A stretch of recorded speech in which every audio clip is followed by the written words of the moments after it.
Hi, Nagalakshmi ವಸ್ತ್ರಾಭರಣ. ಕುಚ್ಚಲಕ್ಕಿ ಅನ್ನವನ್ನು ಬರೀ 2 ವಿಷಲಲ್ಲಿ ಹೇಗೆ ಮಾಡೋದು ಅಂತ ಹೇಳ್ಕೊಡ್ತಿದ್ದೀನಿ. ಈಗ ಮುಚ್ಚಳ ತೋರಿಸಿದ್ವಿ, ಯಾಕಂದರೆ ಅನ್ನ ಉಕ್ಕು ಬಂದಿಲ್ಲ, ಅಷ್ಟು ಕ್ಲೀನಾಗಿದೆ ಅಂತ ಹೇಳಿ ನಾನು ತೋರಿಸ್ತಾ ಇದ್ದೀನಿ.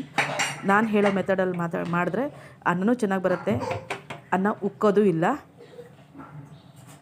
ನೋಡ್ಬೋದು ಕುಕ್ಕರಲ್ಲಿ ಹೇಗೆ ಅನ್ನ ಆಗಿದೆ ಅಂತ ಹೇಳಿ. ನೀವು ನೋಡ್ರಿ ಎಷ್ಟು ಉದ್ರಾಗಿ ಎಷ್ಟು ಚೆನ್ನಾಗಾಗಿದೆ ಅನ್ನ ಅಂತ ಹೇಳಿ. ಈ ರೀತಿ ಆಗಬೇಕು ಅಂದರೆ ನೀವು ಡೈಲಿ ಅನ್ನಕ್ಕೆ ಹೇಗೆ ನೀರು ಇಡ್ತೀರ ಹಾಗೆ ಇಡಿ.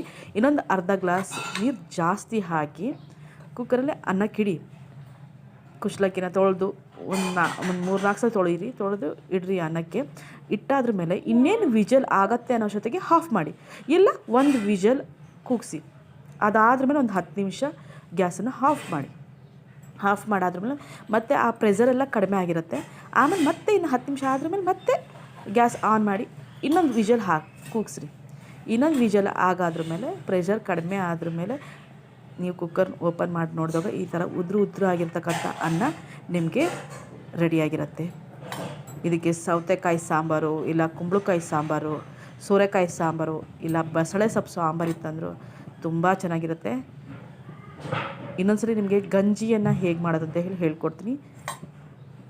ಪಾತ್ರೆಯಲ್ಲೂ ಸಹ ಹೀಗೆ ಒಂದು ಕುದಿ ಬರೋವರೆಗೆ ಹಾಗೆ ಇಟ್ಟು ಆಮೇಲೆ ಅದನ್ನು ಗ್ಯಾಸ್ ಬಂದ್ ಮಾಡಿ ಅದನ್ನು ಗಾಳಿ ಹೋಗ್ದಿದ್ದಂಗೆ ಮುಚ್ಚಿಡಬೇಕು. ಆಮೇಲೆ ಮತ್ತೆ ಇನ್ನೊಂದು 10 ನಿಮಿಷ ಬಿಟ್ಟು ಮತ್ತೆ ಕೂಗಿಸ್ಕೊ.